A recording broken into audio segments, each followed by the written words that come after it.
స్తుతింతునయా యేసయ్యా నిన్నే సేవింతునయా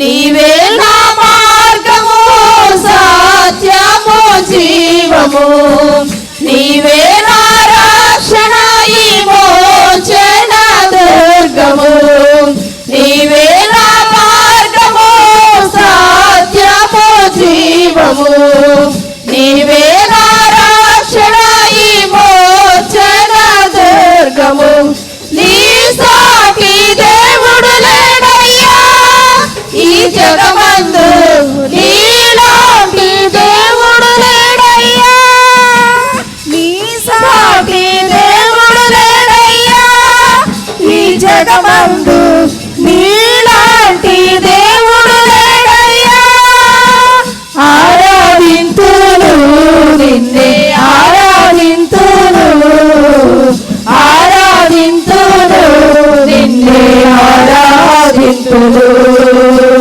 ఆరాధింతును నిన్నే ఆరాధింతును ఆరాధింతును నిన్నే ఆరాధింతును నిన్నే స్తుతింతునయా యేసయ్యా నిన్నే సేవింతునయా నిన్నే స్తుతింతునయా యేసయ్యా నిన్నే సేవింతునయా ఇస్సాకును కాపాడుటకు గొర్రెను దాచావు మమ్మను కాపాడుటకు ఇవి బలిగా మారావు ఇస్సాకును కాపాడుటకు గొర్రెను దాచావు మమ్మను కాపాడుటకు ఇవి బలిగా మారావు నీలాంటి దేవుడు ఎవరయ్యా ఈ జగమందు నీలాంటి దేవుడు లేడయ్యా నీలాంటి దేవుడు ఎవరయ్యా ఈ జగమందు నీలాంటి దేవుడు లేడయ్యా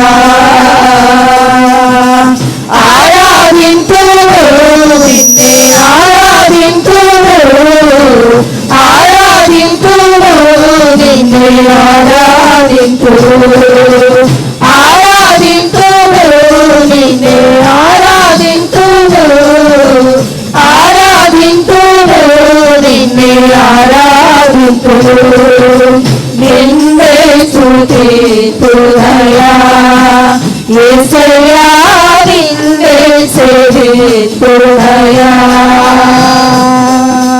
నిన్నే స్తుతింతునయా యేసయ్యా నిన్నే సేవింతునయా నేను వెతకకపోయినా నన్ను వెతకితివి నే ప్రేమించకపోయినా పై ప్రాణం పెట్టితివి నేను వెతకకపోయినా నన్ను వెతకితివి నే ప్రేమించకపోయినా పై ప్రాణం పెట్టితివి నీలాంటి దేవుడు ఎవరయ్యా ఈ జగమందు నీలాంటి దేవుడు లేడయ్యా నీలాంటి దేవుడు ఎవరయ్యా ఈ జగమందు నీలాంటి దేవుడు లేడయ్యా ఆరాధింతును నిన్నే ఆరాధింతును ఆరాధింతును నిన్నే ఆరాధింతును ఆరాధింతును నిన్నే ఆరాధింతును ఆరాధింతును నిన్నే ఆరాధింతును నిన్నే స్తుతింతునయా యేసయ్యా నిన్నే సేవింతునయా నిన్నే స్తుతింతునయా యేసయ్యా నిన్నే సేవింతునయా నీవే నా మార్గము సత్యము జీవము నీవే ఆరాధన దుర్గము, నీవే నా మార్గము సత్యము జీవము, నీవే నా రక్షణ విమోచన దుర్గము, నీ సాటి దేవుడు లేడయ్యా ఈ జగమందు, నీలాంటి దేవుడు లేడయ్యా, నీ సాటి దేవుడు లేడయ్యా ఈ జగమందు, నీలాంటి దేవుడు లేడయ్యా. ఆరాధింతును నిన్నే ఆరాధింతును, ఆరాధింతును నిన్నే ఆరాధింతును, ఆరాధింతును నిన్నే ఆరాధింతును, ఆరాధింతును నిన్నే ఆరాధింతును, ఆరాధింతును నిన్నే ఆరాధింతును, ఆరాధింతును నిన్నే ఆరాధింతును, ఆరాధింతును నిన్నే ఆరాధింతును, ఆరాధింతును నిన్నే ఆరాధింతును. హల్లెలూయా.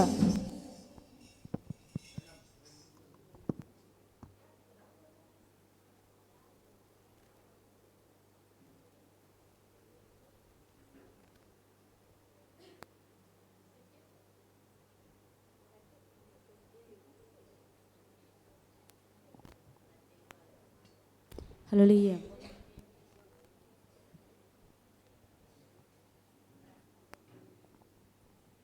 హల్లెలూయా.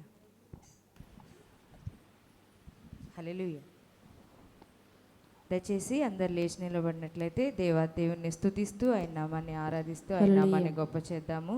ప్రతి ఒక్కరం కూడా లేచి నిలబడి మన రెండు హస్తాలు పైకెత్తి దేవుణ్ణి స్తుతిద్దాం. మనందరం కూడా దేవునికి హృదయపూర్వకంగా కృతజ్ఞతాస్తుతులు చెల్లిద్దాం. స్తోత్రం స్తోత్రం స్తోత్రం స్తోత్రం.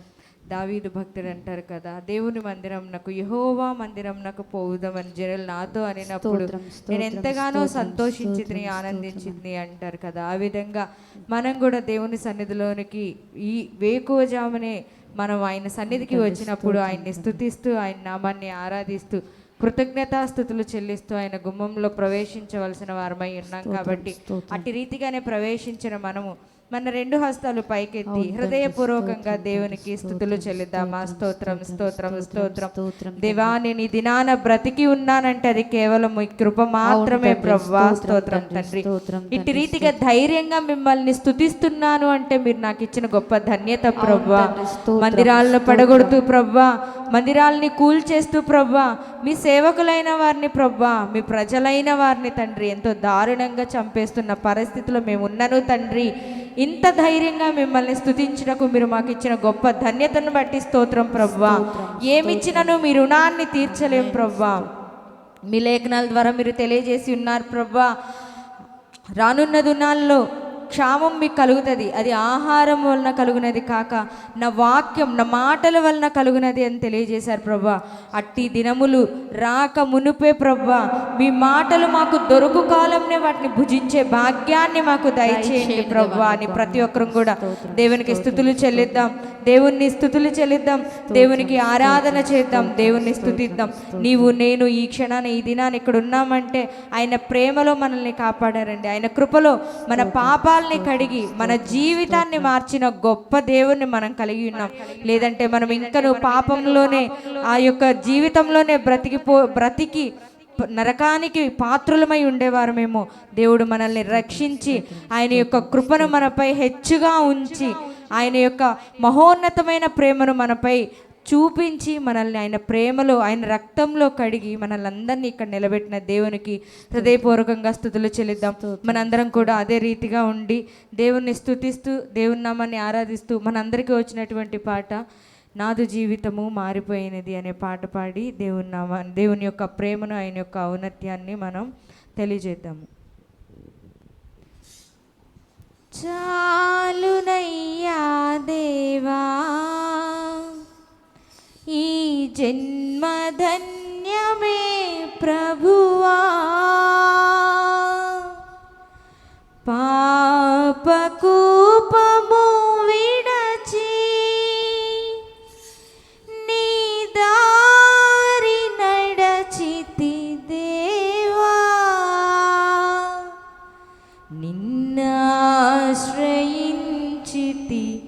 ప్రభువా నాదు జీవితము మారిపోయినది నిన్నాశ్రయించిన వేళ నన్నాదుకుంటివి ప్రభువా నాదు జీవితము మారిపోయినది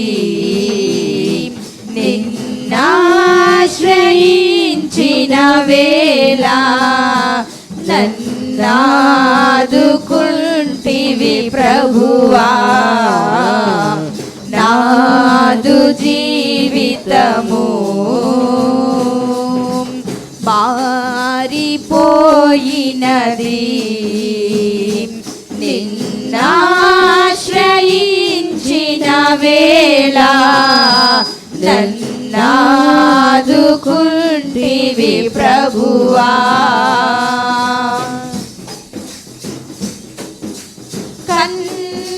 కన్నుగానని దిశగా దూరమేగితినయ్యా కన్నుగానని దిశగా బహు దూరమేగితినయ్యా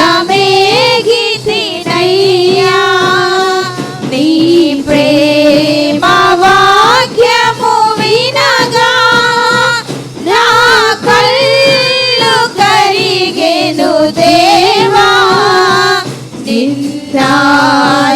నిన్నాశ్రయించితి ప్రభువా నాదు జీవితము మారిపోయినది నిన్నాశ్రయించిన వేళ నన్నాదుకుంటివి ప్రభువా లోకమంతా విషమై నరకాగ్ని జ్వాలలు రేగే లోకమంతా విషమై నరకాగ్ని జ్వాలలు రేగే ఆ దారి నడపక నన్ను కాపాడినావని దేవా నిన్నాశ్రయించితి ప్రభువా నాదు జీవితము పాడదామా ప్రతి ఒక్కరం మారిపోయిన జీవితమే మారిపోయింది తండ్రి నా యొక్క గొప్ప దేవుడు అయి ఉన్న తండ్రి ఆయన యొక్క జాలి మన ఎడల ఏ విధంగా చూపించారు జీవితము మారిపోయినది నిన్నాశ్రయించిన వేళ నన్నాదుకుంటివి ప్రభువా జాలిగల నా ప్రభువా నీ చేయి చాపవా విభువా జాలిగల నా దేవా నీ చేయి చాపవా విభువా చేరగల నీ దరికి నే పాపినయ్యా ప్రభువా నే పాపినయ్యా ప్రభువా నాదు జీవితము మారిపోయినది నిన్నాశ్రయించిన వేళ నన్నాదుకుంటివి ప్రభువా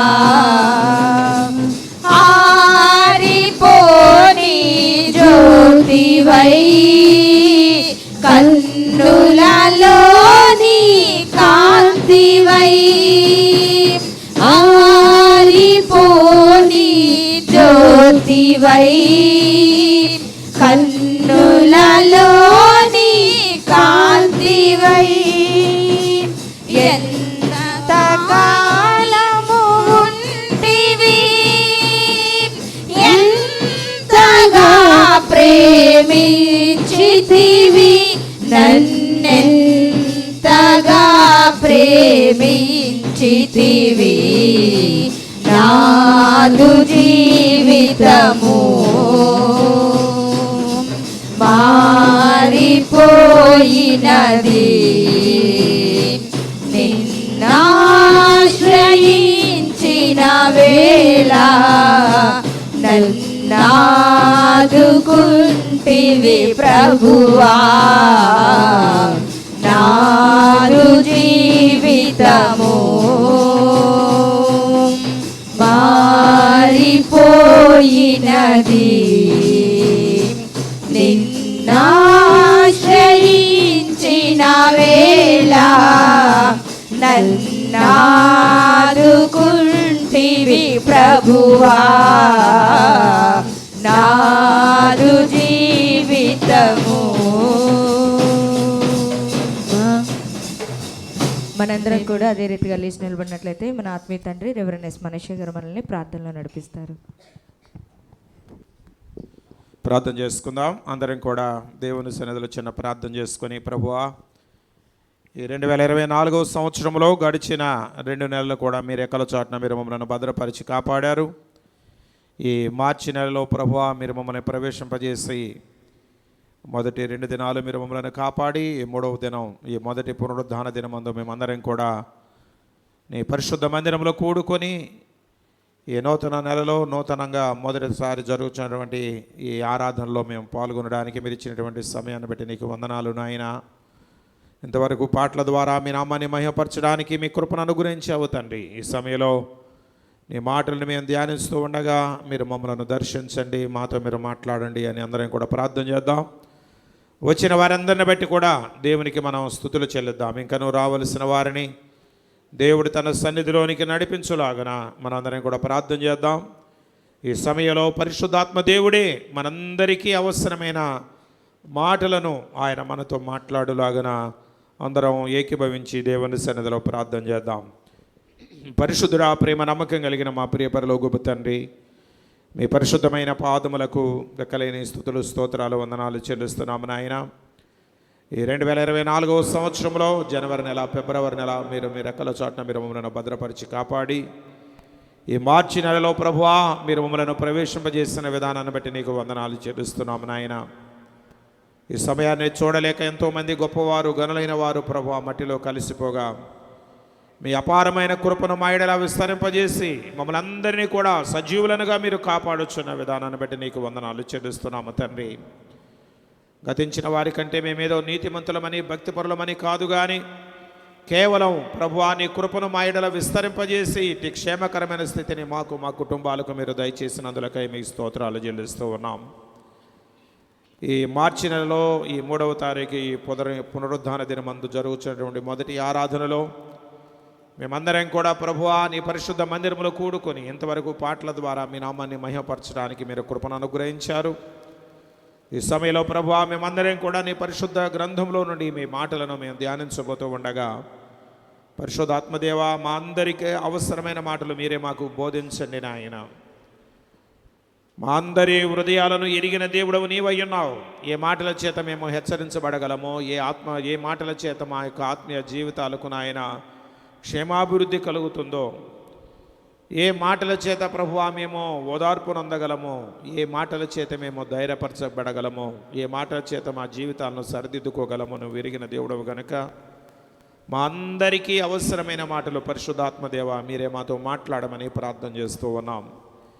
మీ సన్నిధిలోనికి సకాలమునకు తీసుకుని వచ్చిన మీ ప్రియబిడ్డలందరిని బట్టి మీకు స్తోత్రాలు నాయన. వారిని వారి కుటుంబాలను మీరు దీవించండి.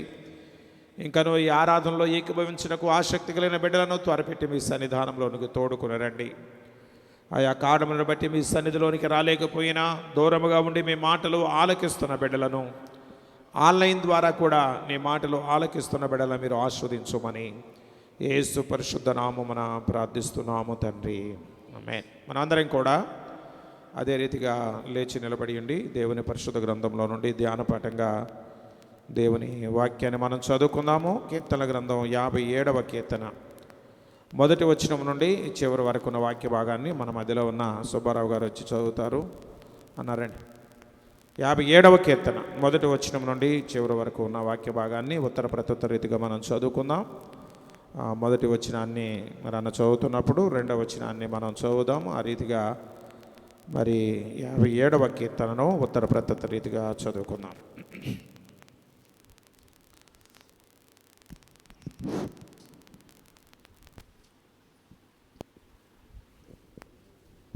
యాభై ఏడు కీర్తన చదువుకుందాం.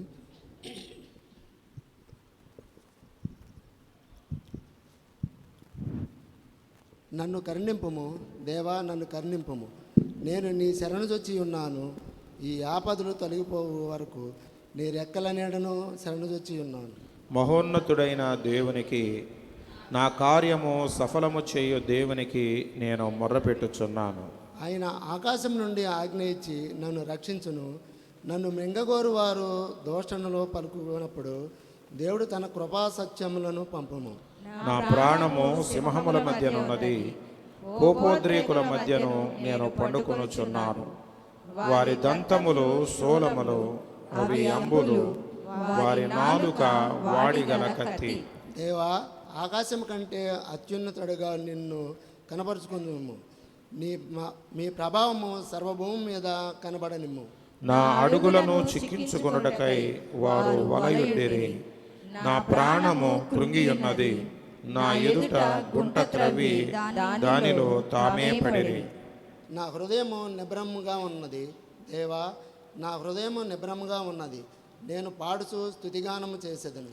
నా ప్రాణమా మేలుకొనుము, స్వరమండలమా సితారా మేలుకొనుడి. నేను వేకువనే లేచెదను.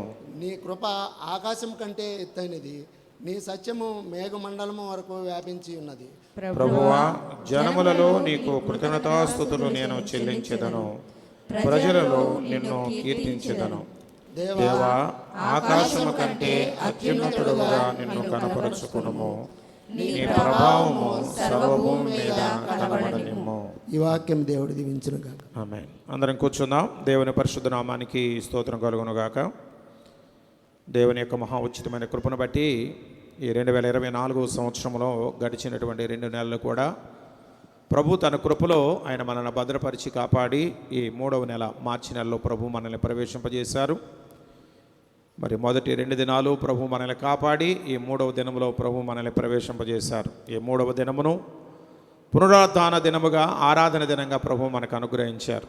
ఈ పునరుద్ధాన దినమందు జరుగుతున్నటువంటి మొదటి ఆరాధనలో మనమందరం కూడా ఈ రీతిగా దేవుని పరిశుద్ధ ఆలయంలో కూడుకొని దేవుని నామాన్ని స్తుతించి గణపరిచి ఆరాధించడానికి, అమూల్యమైన అద్భుతమైన దేవుని మాటలను ధ్యానించడానికి దేవుడు మనకు అనుగ్రహించిన ఈ మంచి సమయాన్ని బట్టి ముందుగా అందరం కూడా 2 చేతులు పైకెత్తి దేవునికి స్తోత్రం చెల్లిద్దాం.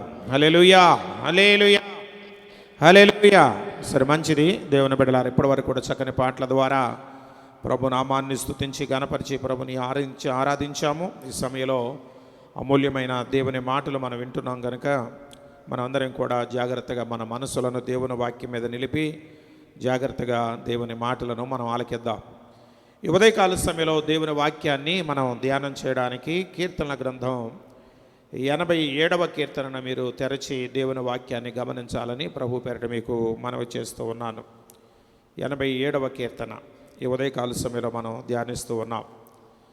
దేవుని బిడ్డలారా, ఈ 87వ కీర్తన కోరహు కుమారులు రాసినటువంటి కీర్తనగా ఇది మనకు కనబడుతూ ఉంటుంది. ఈ కీర్తనలో 7 వచనాలు ఉన్నాయి. దేవుని బిడ్డలారా, ఇది కోరహు కుమారులు వ్రాసినటువంటి ఒక ప్రత్యేకమైన కీర్తనగా దీన్ని మనం చెప్పుకోవచ్చు. ఆయా సందర్భాలలో అనేక రీతులుగా వారు కీర్తనలో వ్రాసినట్లుగా మనము ఇంతకుముందే ధ్యానం చేశాము దేవుని బిడ్డలారా. అయితే ఈ కీర్తన ఒక ప్రత్యేకమైన కీర్తన.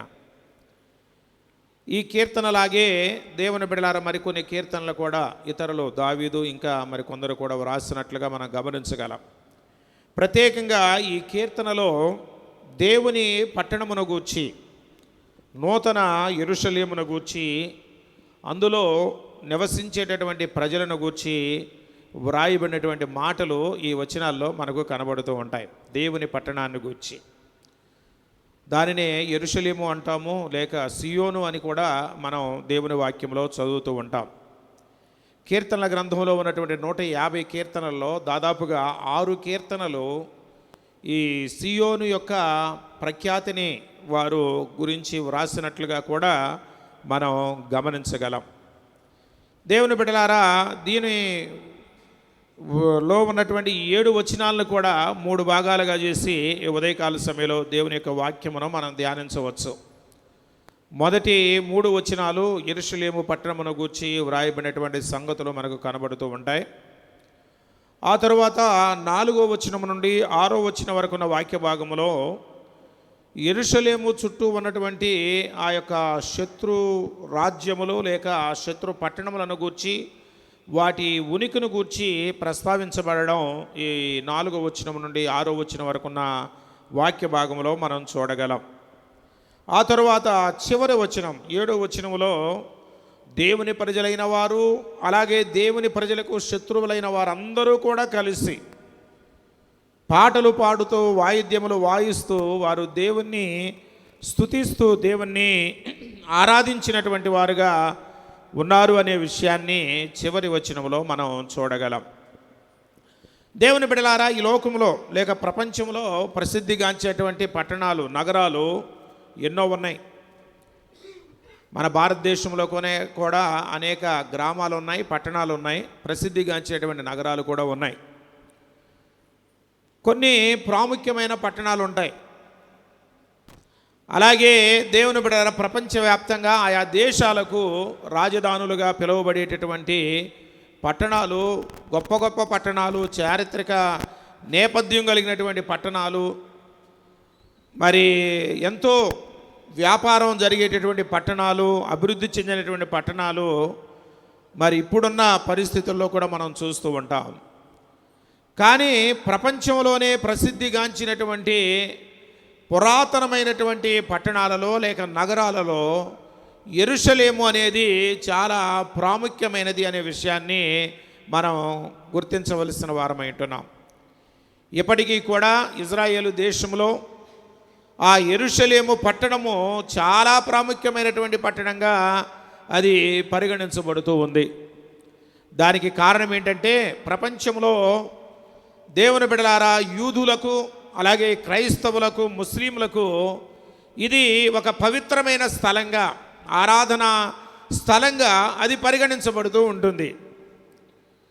అలాగే దేవుని బిడ్డలారా, ఈ యొక్క పవిత్రమైన పట్టణాన్ని, నగరాన్ని చూడడానికి ప్రపంచవ్యాప్తంగా అన్ని దేశాల నుండి కూడా అనేక లక్షల మంది ప్రజలు ప్రతి సంవత్సరం కూడా ఈ యెరూషలేమును దర్శించి దానిని చూచి ఆనందించడం, దేవుణ్ణి స్తుతించడం అనేది ఇప్పటికీ కూడా జరుగుతున్నటువంటి పరిస్థితి.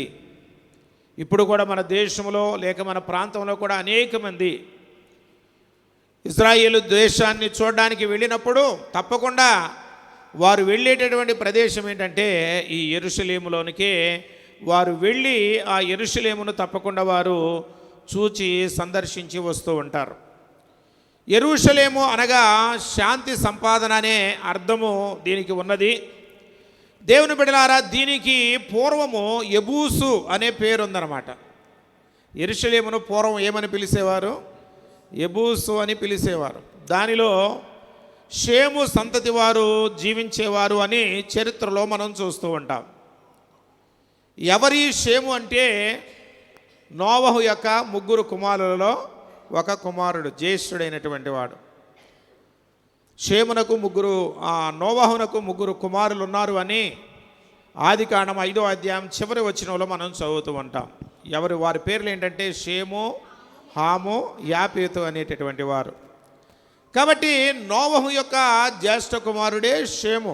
షేము సంతతి వారు నివసించినటువంటి ప్రాంతమే ఈ యెబూసు అని చరిత్రలో మనం చూడగలం. అయితే దేవుని బిడ్డలారా, ఇది తరువాత యెహోషువ నాయకత్వంలో ఇశ్రాయేలీయులు దానిని స్వాధీనపరుచుకున్నట్లుగా మరి యెహోషువ గ్రంథంలో మనం చూస్తూ ఉంటాము. దేవుని బిడ్డలారా, ఈ యొక్క యెరూషలేమును గూర్చి ఎందుకు అంత ప్రత్యేకమైనటువంటి రీతిలో దేవుని వాక్యంలో వ్రాయబడింది అంటే, ఈ పట్టణము ప్రత్యేకమైన పట్టణంగా మనకు చరిత్రలో కనబడుతూ ఉంటుంది. కారణం ఏంటంటే, ఇది దేవుని పట్టణము, ఇది పరిశుద్ధ పట్టణము అని దీనికి పేరు. దేవుని వాక్యములో మనం గమనిస్తే ఆయన పట్టణపు పునాది మొదటి వచనంలోనే ఉంటుంది, పరిశుద్ధ పర్వతముల మీద వేయబడి ఉన్నది. ఈ పట్టణాన్ని కట్టిన వారు ఎవరై అంటే దేవుడేనంట. దేవునికి స్తోత్రం చెప్పండి. హల్లెలూయా. చార్మినార్ అంటే హైదరాబాదు నగరాన్ని నిర్మించింది ఎవరంటే ఒక ఆయన పేరు చెప్తారు. అలాగే ప్రపంచంలో కొన్ని మహానగరాలుగా పిలువబడేవి ఉన్నాయి. వాటిని నిర్మించిన వారు ఎవరంటే ఆ నిర్మాణకులను గూర్చి మరి ప్రస్తావించడం అనేది జరుగుతుంది. అయితే ఈ యెరూషలేమునకు మరి ఆలోచించి దీనికి పునాది వేసి దీనిని నిర్మించిన వారు ఎవరై అంటే దేవుడే అని దేవుని యొక్క వాక్యములో మనం చదువుతూ ఉంటాం. ఇది దేవుని పట్టణం, దేవుని చేత కట్టబడినటువంటిది, నిర్మించబడినది అనేది మనం చూడవలసిన వారం అంటున్నాం. ఆ తర్వాత ఇది దేవుడు కోరుకున్నటువంటి పట్టణము అని, దేవుడు కోరుకున్న ప్రజలు అందులో నివసించేవారు అని, ఆ యెరూషలేములోనే దానికి సమీప గ్రామమైనటువంటి బెత్లెహేములో సర్వలోక రక్షకుడైన ప్రభువైన యేసుక్రీస్తు వారు దేవాది దేవుడు నరావతారిగా ఈ భూలోకంలో జన్మించారు అని, సర్వమానవాళి పాప పరిహారము నిమిత్తమై ఆయన యెరూషలేములోనే తన రక్తమును ఆయన ధారపోసి ఆయన సర్వ మానవాళికి పాప విమోచన ఆయన అనుగ్రహించాడు అని చరిత్రలో మనం చూడగలం. దేవుని బిడ్డలారా, ఈ పట్టణాన్ని గురించి దేవుని వాక్యములో ఎన్నో సంగతులు మనకు కనబడుతూ ఉంటాయి. యెషయా గ్రంథం 8వ అధ్యాయం 18వ వచనంలో ఉన్న వాక్య భాగాన్ని గనక మనం గమనించినట్లయితే, ఇదిగో నేనును యెహోవా నాకిచ్చిన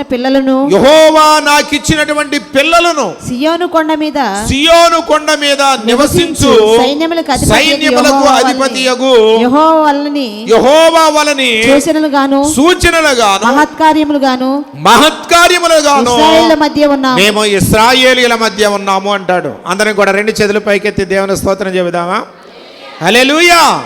ఈ సియోను కొండ మీద లేక ఈ యెరూషలేములో ఎవరు నివసిస్తారంట? దేవుడు నివసిస్తూ ఉంటాడంట. దేవుడు ఉంటాడంట అక్కడ. దేవుడు నివసించే పట్టణము అని ఈ యెషయా గ్రంథం 8వ అధ్యాయం 18వ వచనంలో వ్రాయబడుతూ ఉంది. అలాగే కీర్తన గ్రంథం 78వ కీర్తన 68వ వచనంలో ఉన్న వాక్య భాగాన్ని మనం చదువుకుంటే, ఇది దేవునికి ప్రియమైన పట్టణము అని అక్కడ మనం చూస్తూ ఉంటాం. యోధా గోత్రమును తాను ప్రేమించిన సియోను పర్వతమును, తాను ప్రేమించినటువంటి సియోను పర్వతము, సియోను పట్టణమును ఆయన కోరుకున్నాడట. సియోను అన్నా యెరూషలేము అన్నా దేవుని బిడ్డలారు ఇదంతా కూడా ఒకే పట్టణానికి సంబంధించిన వేరు వేరు పేర్లు అన్నమాట. కాబట్టి సియోన్ అంటున్నారు, యెరూషలేము అంటున్నారు అని మీరేమి కన్ఫ్యూజ్ కావాల్సిన అవసరం లేనే లేదు. దేవుని బిడ్డలారా, సియోనును ఆయన ప్రేమించాడట, ఆయన కోరుకున్నాడు అని దేవుని వాక్యంలో వ్రాయబడుతూ ఉంది. 87వ కీర్తన 2వ వచనంలో ఉన్న వాక్య భాగాన్ని కూడా మనం చదువుకుంటే అక్కడ వ్రాయబడింది, యాకోబు నివాసములన్నిటికంటే కూడా సియోను గుమ్మములు యెహోవాకు ప్రియమైనవి, ఇష్టమైనవి అని అక్కడ వ్రాయబడుతూ ఉంది. అన్నిటికంటే కూడా యాకోబు యొక్క నివాసాలు అంటే యాకోబు కుమారులు 12 మంది మనందరికీ తెలిసిందే. వారి 12 మంది గోత్రాలే ఇశ్రాయేలీయులు లేక యాకోబు కుమారులని కూడా పిలుస్తూ ఉంటారు.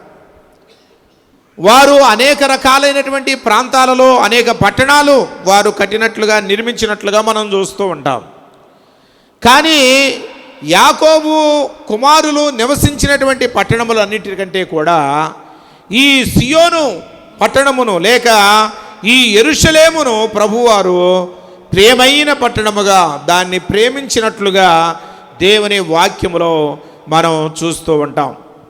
అలాగే 146వ కీర్తన 10వ వచనంలో వ్రాయబడినటువంటి వాక్య భాగాన్ని కూడా మనం గమనిస్తే అది దేవుడు పరిపాలించే పట్టణము అని వ్రాయబడుతూ ఉంది. చదవమ్మా. యెహోవా నిరంతరము ఏలును, యెహోవా నిరంతరము ఏలును, సియోను సియోను నీ దేవుడు తరములన్నిటను రాజ్యము చేయు, తరములన్నిటను రాజ్యము ఆయన రాజ్యము చేస్తాడు. ఆ పట్టణములో పరిపాలించేవారు ఎవరై అంటే దేవుడే అన్నమాట. దేవుడే దానికి నాయకుడిగా ఉండి పరిపాలన చేస్తాడు. ప్రభుని ఎరిగిన బిడ్డలమైన మనం అందరం కూడా ఆయన రాకడ కొరకు ఎదురు చూస్తున్నాం కదా. 1000 ఏండ్ల పరిపాలన గురించి చాలాసార్లు మనం వింటూ ఉన్నాం. దేవుని బిడ్డలారా, ప్రభువారు మరలా ఈ లోకానికి రాబోతూ ఉన్నాడు. ఆయన ఈ లోకానికి వచ్చిన తర్వాత ఆయన సర్వలోకమును ఒక రాజ్యముగా ఆయన స్థాపించి ఈ భూలోకమును ఆయన పరిపాలించబోతూ ఉన్నాడు. దేవునికి స్తోత్రం చెప్పండి. హల్లెలూయా. ఇప్పుడైతే రాష్ట్రానికి ఒక ప్రభుత్వం, దేశానికి ఒక ప్రభుత్వం ఉంటుంది. కానీ ప్రభువారి లోకానికి వచ్చినప్పుడు ఈ లోక రాజ్యాలన్నీ కూడా కొట్టివేయబడతాయి. ప్రభువే రాజుగా ఉంటాడు. రాజుల రాజుగా, ప్రభువుల ప్రభువుగా ఉండి ఈ లోకమంతటిని ఆయన ఏలుబడి చేయబోతూ ఉన్నాడు. 1000 ఏండ్లు ఆయన ఇలపై ఆయన రాజ్యమును ఆయన ఏలబోతూ ఉన్నాడు. దేవుని స్తోత్రం చెప్పండి. హల్లెలూయా. అదేగా పాట పాడతాం. ఏం పాట అది? 1000 ఏండ్లు ఇలపై యేసు రాజ్యమేలును, 1000 ఏండ్లు ఇలపై యేసు రాజ్యమేలును, భూలోక రాజ్యములన్నీ ఆయన వేయును, ఈ లోక రాజ్యములన్నీ ఆయన వేయును, వంగని మోకాళ్ళని, వంగని మోకాళ్ళని, యేసయ్య ఎదుట వంగిపోవును, యేసయ్య ఎదుట వంగిపోవును, యేసు రాజుగా వచ్చుచున్నాడు, భూలోకమంతా తెలుసుకుంటాడు, యేసు రాజుగా వచ్చుచున్నాడు, భూలోకమంతా తెలుసుకుంటారు. రవి కోటి తేజుడు రమ్యమైన దేవుడు, రవి కోటి తేజుడు రమ్యమైన దేవుడు, రారాజుగా వచ్చుచున్నాడు, యేసు రారాజుగా వచ్చుచున్నాడు, యేసు రాజుగా వచ్చుచున్నాడు, భూలోకమంతా తెలుసుకుంటారు, యేసు రాజుగా వచ్చుచున్నాడు, భూలోకమంతా తెలుసుకుంటారు. హల్లెలూయా. అందరూ 2 చేతులు పైకెత్తి దేవునికి స్తోత్రం చెబుదాం. హల్లెలూయా. యేసయ్య రాజుల రాజుగా, ప్రభువుల ప్రభువుగా ఈ లోకానికి ఆయన రాబోతున్నాడు. ఎప్పుడు వస్తాడు అంటే సమయాన్ని మనం చెప్పలేం. కానీ ఆయన రాకడకు ముందు ఆయన చెప్పిన సూచనలన్నీ కూడా జరుగుతూ ఉన్నాయి. మత్తయి సువార్త 24వ అధ్యాయం 25వ అధ్యాయాల్లో మనం చదువుకుంటే ప్రభువారిని తన శిష్యులు అడిగారట, ప్రభువా ఈ లోకానికి నీవు ఎప్పుడు వస్తావయ్యా, నీవు వచ్చేదానికి ముందుగా సూచనలేంటి అని ప్రభుని అడిగారంట. అడిగినప్పుడు ఆయన అన్నీ చెప్పాడు. ఆయన ఇప్పుడు చూడండి, వర్షానికి ముందు ఏమొస్తుంది చెప్పండి? ఆకాశంలో మబ్బులు గమ్ముతాయి, మెరుపులు మెరుస్తూ ఉంటాయి, చల్లటి గాలి వీస్తూ ఉందంటే ఏమనుకుంటాం మనం? వర్షం పడిపోద్ది అని. ఇక మనం తడవకుండా ఉండడానికి తొందరగా వెళ్ళిపోతూ ఉంటాం కదా. దానికి సూచన అన్నమాట. కాబట్టి యేసు ప్రభువారు ఈ లోకానికి రావడానికి ముందు జరిగే సూచనలన్నీ కూడా ప్రభు చెప్పినట్లుగానే జరిగిపోతూ ఉన్నాయి. మీరు ఒకసారి తర్వాత ఇంటికి వెళ్ళిన తర్వాత చదువుకోండి దేవుని బిడ్డలారా, ఆయన రాకడకు ముందు జరిగేటటువంటి పరిస్థితులు ఎలా ఉంటాయో, రాజ్యము మీదకి రాజ్యము లేస్తూ ఉందని, కరువులు, భూకంపాలు, దేవుని బిడ్డలారా అశాంతి, అసమాధానకరమైన పరిస్థితులు లోకంలో ఏలుబడి చేస్తాయని ప్రభు చెప్పినారు. దేవుని బిడ్డ, ఎంత భయంకరమైన కరువు అంటే, మీరు పేపర్లో మీరు వార్తలు చదువుతున్నారో లేదో కానీ ఈ మధ్యకాలంలో ఇప్పుడు కూడా జరుగుతుంది కదా, ఇజ్రాయేలు పాలస్తీనులకు మధ్య యుద్ధం.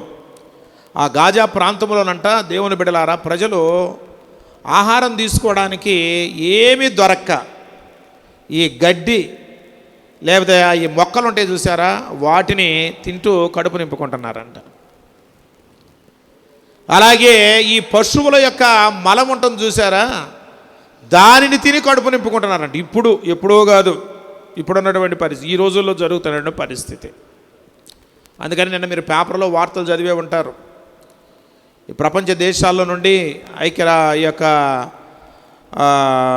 ఐక్యరాజ్య సమితి ద్వారా కొన్ని ఈ యొక్క ఆహార పదార్థాలు పంపుతూ ఉంటే అక్కడ ఉన్నటువంటి ప్రజల కోసం ఒక్కసారిగా అక్కడ కనబడితే వాళ్ళందరూ వెళ్ళిపోయి దాని మీద దాడి చేసేసి ఎవరికి అందిన ఆహారాన్ని వారు తీసుకోవడానికి ప్రయత్నం చేస్తే ఇజ్రాయేల్ దేశం వారు అక్కడికి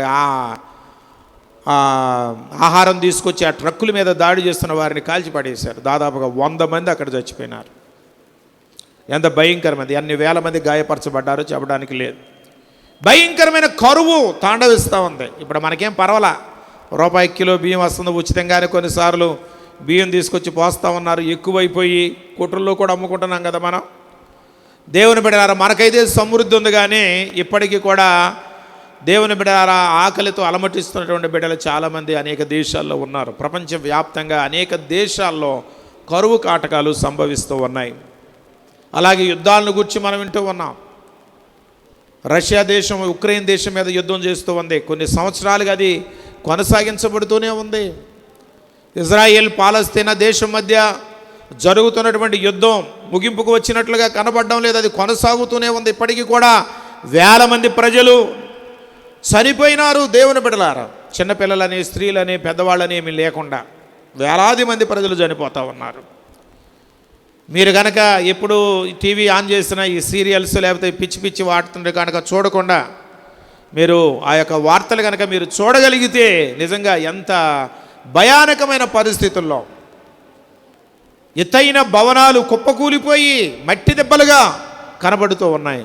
ఎంత భయంకరమైన దుస్థితి పరిస్థితుల్లో యుద్ధాలు జరుగుతూ ఉన్నాయి, భూకంపాలు జరుగుతూ ఉన్నాయి, రాజ్యం మీదకి రాజ్యం లెగుస్తూ ఉంది. దేవుని బిడ్డ ఎక్కడ చూసినా అసమాధానకరమైన పరిస్థితులు కనబడుతూ ఉన్నాయి. ప్రభు రాకడ ముందు జరిగేటటువంటి సంఘటనలు ఇవన్నీ కూడా ఆయన త్వరలో రాబోతూ ఉన్నాడు. అందుకని ఆయన వచ్చి దేనిని ఆయన రాజధానిగా చేసుకుని యెరూషలేమునే ప్రధానంగా ఆయన చేసుకొని ఈ లోకమంతటిని ఆయన పరిపాలన చేస్తాడంట. దేవుని స్తోత్రం చెప్పండి, హల్లెలూయా. అమెరికా దేశంలో గొప్ప గొప్ప పట్టణాలు చాలా ఉన్నాయి, వాటిలో దేన్ని ఆయన కోరుకోడు. ప్రపంచంలోనే ప్రసిద్ధిగాంచిన నగరాలు ఎన్నో ఉన్నాయి. ఫ్రాన్స్ రాజధాని ప్యారిస్ కానివ్వండి, జపాన్ రాజధాని టోక్యో కానివ్వండి, ఈ రీతిగా దేవునిలా అభివృద్ధి చెందినటువంటి దేశాలకు సంబంధించినటువంటి గొప్ప గొప్ప పట్టణాలు ఎన్నో ఉన్నాయి. కానీ వాటన్నిటినీ ఆయన ఏమాత్రం కూడా తీసుకునేవాడు కానే కాదు. ఆయన కోరుకునేది ఆ యెరూషలేములోనికే మళ్ళీ ఆయన అక్కడే ఉండి ఆయన పరిపాలన 1000 ఏండ్లు ఆయన పరిపాలన చేస్తాడట. దేవునికి స్తోత్రం చెప్పండి, హల్లెలూయా. 5 సంవత్సరాలు, 10 సంవత్సరాలు, 15 సంవత్సరాలు, 20 సంవత్సరాలు కాదండి, ఆయన 1000 ఏండ్లు ఆయన పరిపాలన చేయబోతూ ఉన్నాడు. అదే ఇక్కడ మనం చదువుతాం 146వ కీర్తన 10వ వచనంలో, దేవుడు ఆయన నిత్యము రాజయ్యుండి ఆయన పరిపాలించేవాడుగా ఉంటాడు అనే విషయాన్ని 146వ కీర్తన 10వ వచనంలో కూడా మనం చదువుతూ ఉంటాం. ఆ తర్వాత 48వ కీర్తన 2వ వచనంలో ఉన్న వాక్య భాగాన్ని మనం చదువుకుంటే, ఈ యెరూషలేము లేక ఈ సియోను సర్వ భూమికి సంతోషకరమైనటువంటి పట్టణముగా ఉన్నది అని అక్కడ వ్రాయబడింది. చదవమ్మా.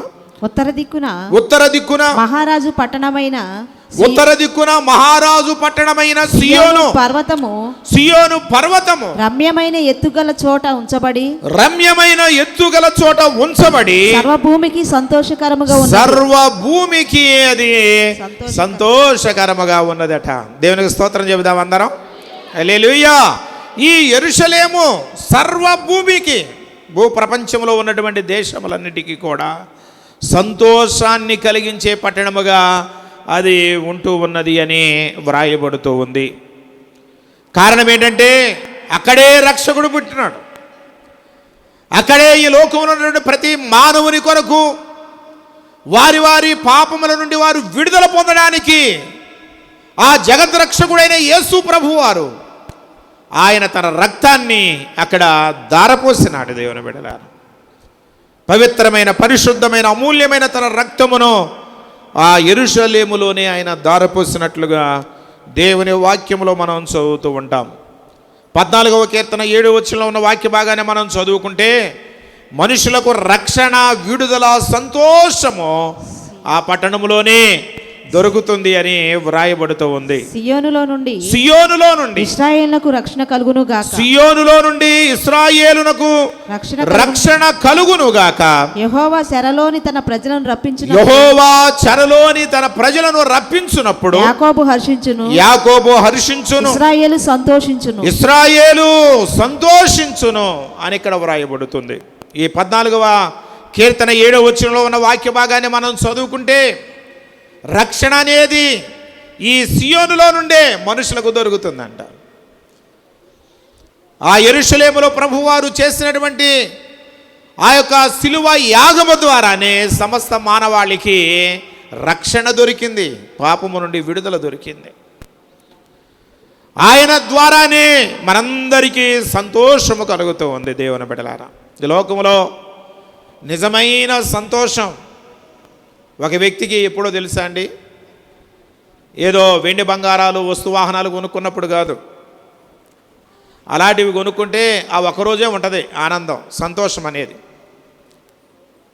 ఒక మనిషి పాపము నుండి విడుదల పొంది రక్షించబడినప్పుడు ఆ వ్యక్తి యొక్క సంతోషం ఎంత పరిపూర్ణమైన సంతోషంగా ఉంటుందో అది ఎప్పుడూ ఉండే సంతోషం. అది ఫోన్ కొనుక్కున్నాం అనుకోండి, కొత్తలో 4-5 రోజులు లేకపోతే 1 వారం 10 రోజులు సంతోషపడతా ఉంటాం, పద్దాక దీన్నే చూస్తాం, తర్వాత దీని అంక కూడా చూడబుద్ధి కాదు. అలాగే ఒక చీర కొన్నామనుకోండి, కట్టుకున్న ఒక రోజు మాత్రం ఏదో ఫీల్ అయిపోతాం, అబ్బో అన్నట్టుగా. ఆ తర్వాత ఒకసారి ఉతికి పక్కన పడేస్తే దాని మీద మనసే ఉండదు, మనకు తెలిసిందే. ఒకవేళ బంగారమైనా అంతే, విలువైన వస్తువులైనా అంతే, వాహనాలైనా అంతే, కొద్ది రోజులే తెగ ఫీల్ అయిపోతాం. ఆ రోజు 2 రోజులు 3 రోజులు లేకపోతే 1 వారం రోజులు, 10 రోజులు అంతే, తర్వాత ఏముండదు, అసలు దాని గురించినటువంటి ఆలోచనే ఉండదు మనకి. దేవుని బిడ్డలారా, ఈ సియోనులో మనకు లభించేటటువంటి రక్షణ ఆనందం అంటారు, రక్షణానందము అంటారు కదా. రక్షణానందం లక్షలు ఇచ్చినా దొరకదనమాట, అది యేసయ్య ద్వారానే దొరుకుతుంది. ఈ ఆనందాన్ని ఎవరు కూడా తీసివేయలేరు. అందుకనే ఆనందించుడి, మరలా చెప్పుదును ఆనందించుడి అంటాడు. ప్రభుని ఎరిగిన బిడ్డలకు, రక్షించబడిన బిడ్డలకు ఎప్పుడూ ఆనందమే. కష్టాలైనా, నష్టాలైనా, ఇబ్బందులైనా, శ్రమలైనా, నిందలైనా, అపజయాలైనా, అవమానాలైనా ఎప్పుడూ ఆనందించేవారుగానే ఉంటారు ప్రభుని ఎరిగినటువంటి బిడ్డలు, రక్షించబడిన బిడ్డలు. దేవుని స్తోత్రం చెప్పండి. హల్లెలూయా. అదే రక్షణ లేని వాళ్ళు ఏం చేస్తారంటే లోకానుసారమైన వారుగా జీవించేవారు చిన్న కష్టం వచ్చినా, శ్రమ వచ్చినా చాలా బాధ అనుభవిస్తారు, తల్లడిల్లిపోతూ ఉంటారు, కొట్టుకులాడతారు, అంతే అన్నమాట. కనుక దేవుని బిడ్డలారా, ఈ దేవుని ప్రజలకు రక్షణ, విడుదల, సంతోషములు కలిగించే పట్టణం దేవుని బిడ్డలారా. ఈ యొక్క యెరూషలేము రాబోయే నూతన యెరూషలేమునకు, పరలోక యెరూషలేమునకు సాదృశ్యంగా కూడా మనకు కనబడతా ఉంటుంది. ప్రకటన గ్రంథం 21వ అధ్యాయం దేవుని వాక్యాన్ని కనుక మనం చదువుకుంటే 2వ వచనము నుండి ఉన్న వాక్య భాగములో దేవుని బిడ్డలారా, నూతన యెరూషలేము పట్టణము పరలోకము నుండి దిగివచ్చుట నేను చూచి తిని అంటాడు. చదవమ్మా. మరియు నేను నూతనమైన యెరూషలేము అను ఆ పరిశుద్ధ పట్టణము తన భర్త కొరకు అలంకరించబడి పెండ్లి కుమార్తె వలె సిద్ధపడి పరలోకమందున్న పరలోకమునుంది దేవుని యొద్ద నుండి దిగి వచ్చుట నేను చూచి తిని అంటాడు. నిజంగా కింద వచ్చినాల్లో మనం చదువుకుంటే ఇదిగో దేవుని నివాసము మనుషులతో కూడా ఉన్నది, ఆయన వారితో కాపురముండును, వారు ఆయన ప్రజలయ్యుందురు. దేవుడు తానే వారికి దేవుడయ్యుండి వారికి తోడయ్యుంటాడు. ఆయన వారి కన్నుల ప్రతి బాష్ప బిందువును తుడిచివేస్తాడు. మరణముండదు, దుఃఖముండదు, ఏడ్పు గాని నిట్టూర్పు గాని ఆ పట్టణములో కనపడదు అని ఈ నూతన యెరూషలేమును గురించి ప్రకటన గ్రంథం 21వ అధ్యాయంలో మనం చదువుతూ ఉంటాం. దేవుని బిడ్డల ఎంత శ్రేష్టమైన స్థలమో కదా అది నూతన యెరూషలేము. ఆ పట్టణమును గురించి మనం చదువుతూ ఉంటున్నాం.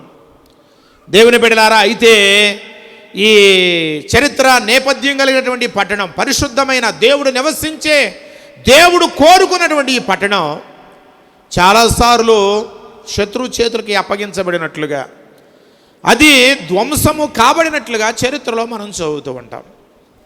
బైబిల్ చరిత్రలో మనం చదువుకుంటే క్రీస్తుకు పూర్వం 586వ సంవత్సరం ఆ ప్రాంతంలో దేవుని బిడ్డలారా ఈ బబులోను రాజులు వచ్చి ఈ యొక్క యెరూషలేమును సమూలంగా వారు నిర్మూలించినట్లుగా, నాశనం చేసినట్లుగా దేవుని వాక్యంలో మనం చదువుతూ ఉంటాం.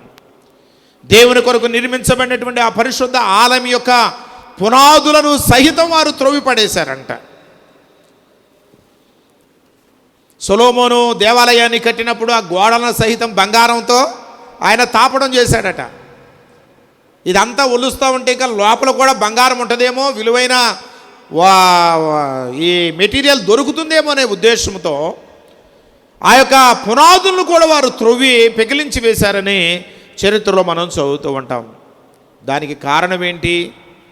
దేవుడు కోరుకున్న పట్టణం, దేవుడు పునాది వేసిన పట్టణం, పరిశుద్ధమైన పట్టణం, దేవుని ప్రజలు నివసించే ఆ పట్టణం, సర్వభూమికి సంతోషకరమైనటువంటి ఆ పట్టణము, మానవాళికి రక్షణను, విడుదలను, సంతోషమును కలిగించే ఆ పట్టణం ఎందుకు ఆ రీతిగా నాశనం చేయబడింది, నిర్మూలన చేయబడింది అంటే దేవుని వాక్యంలో మనం చదువుతూ ఉంటాము.